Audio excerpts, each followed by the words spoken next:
Here we are with a 2017 31-foot Airstream. We're just in the beginning stages of doing a lot of upgrades to this. This is a 2017.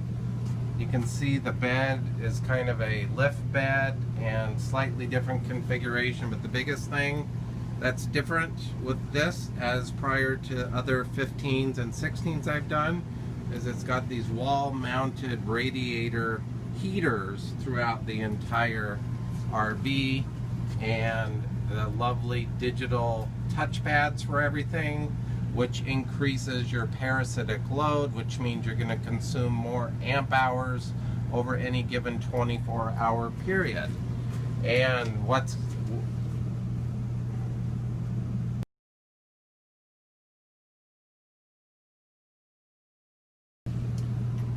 what we will eventually be doing here is removing all of these items under the bed and reconfiguring the space and installing 1,000 amp hours of lithium batteries, a 3,000 watt hybrid inverter.